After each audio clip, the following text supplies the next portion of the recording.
আজ শুক্রবার একটু ঘুরতে বের হলাম। আসসালামু আলাইকুম, সবাই কেমন আছেন? আশা করি সবাই ভালো আছেন। আল্লাহ তাআলা অসীম রহমতে আমিও আলহামদুলিল্লাহ ভালো আছি।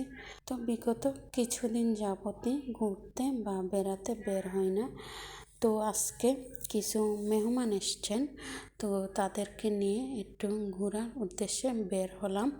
সেই জন্যই চলে আসলাম সিলেটের এই যে স্টেডিয়ামের এদিকে চায়ের বাগান, লাকাতুরা চা বাগান এটাকে সেখানেই চলে আসলাম সবাইকে নিয়ে। তো সবাই মিলে আমরা ঘুরতেছি, মজা করতেছি। প্রায় সন্ধ্যা হয়ে যাচ্ছে, দেখতে পাচ্ছেন সন্ধ্যার দিকে, এবং বিকালটা কিন্তু খুব তাড়াতাড়ি শেষ হয়ে যায়। এই যে আমরা চলে আসলাম, কিছুক্ষণের মধ্যেই সন্ধ্যাটা হয়ে যাচ্ছে। এই যে চারিদিকে প্রচুর কুয়াশা পড়ছে, খুবই সুন্দর লাগতেছে আজকে চায়ের বাগানটা, কারণ শীতের সময় খুবই ভালো লাগে এবং সম্পূর্ণ রাস্তাঘাটটা শুকনা থাকে, সেই জন্য অনেকটা ভালো লাগে। অনেক পর্যটকও আবার এসেছে, কারণ শুক্রবার হয়েছে, সেই জন্য অনেকেই আসে শুক্রবারে। আসলে এই দিকে অনেক মানুষ হয়, সেই জন্য আমরাও চলে আসলাম। কি সুন্দর লাগতেছে, আল্লাহ তাআলার কি অপরূপ সৃষ্টি। চোখে না দেখলে আসলে বিশ্বাস করা যায় না যে আল্লাহ তাআলা কত সুন্দর করে এই পৃথিবী সৃষ্টি করেছেন শুধু মানব জাতির জন্য, শুধু আমাদের জন্যে।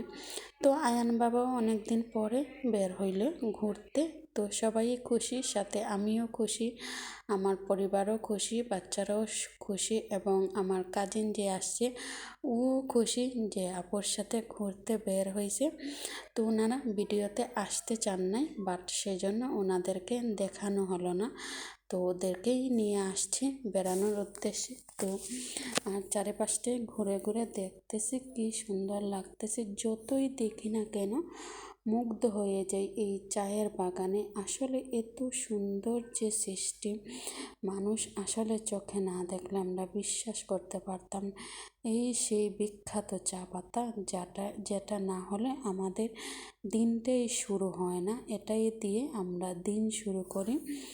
চা, এই পাতা থেকে চা তৈরি হয়। এই পাতা যদি আল্লাহ তাআলা সৃষ্টি করে না দিতেন, তাহলে আমরা কিন্তু চাও পান করতে পারতাম না। সেই জন্য সব কিছুর শেষে আমরা বেশি বেশি আল্লাহ তাআলার দয়া এবং বেশি বেশি আল্লাহ তাআলার প্রশংসা করব, যাতে আল্লাহ তাআলা খুশি হন। এবং এই প্রকৃতি কি সুন্দর, আপনারা যারা আসেন নাই ইনশাল্লাহ এসে যাবেন সিলেটে ঘুরতে। সবাইকে দাওয়াত রইল সিলেটে আসার জন্য।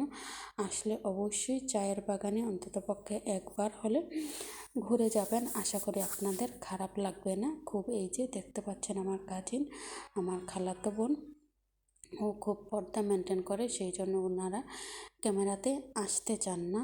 তো আমার ভিডিওটা আপনাদের কাছে কেমন লাগলো অবশ্যই সবাই আমাকে জানাবেন, কমেন্টস করবেন। আর আমার ভিডিওটা যদি আপনাদের কাছে ভালো লাগে সবাই বেশি বেশি করে শেয়ার দেবেন, শেয়ার দিয়ে সবসময় আপনারা আমার পাশে থাকবেন। আর যারা আমার ইউটিউব চ্যানেল থেকে দেখেন তারা অবশ্যই আমার চ্যানেলটিকে সাবস্ক্রাইব করে নেবেন এবং বেল বাটনটি ক্লিক করে রাখবেন, যাতে আমি পরবর্তী ভিডিও ছাড়ার সাথে সাথে নোটিফিকেশনটি আপনার কাছে চলে যায়। তাহলে সবাই ভালো থাকবেন, সুস্থ থাকবেন, সুন্দর থাকবেন, আর বেশি বেশি ভালো কাজের সাথে থাকবেন। আপনারা বেশি বেশি ঘুরবেন, আসলে যত বেশি ঘুরবেন মন ততই ভালো থাকে এবং মন ততই ফ্রেশ থাকে। কোনো চিন্তা ভাবনা আসে না, ঘুরতে বের হইলে মনে বোঝা যায় সব কিছুই